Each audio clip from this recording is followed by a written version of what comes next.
Elxan bala çox sağ ol. Soruşdum Elxandan, deyim 11 yaşım var.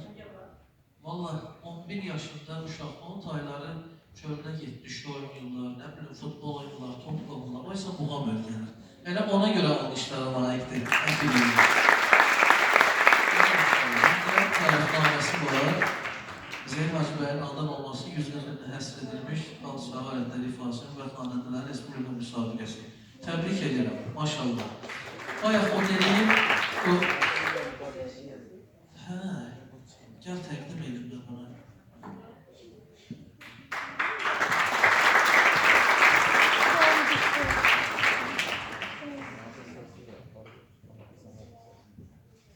Bir də alqışlayaq, təşəkkür ederim.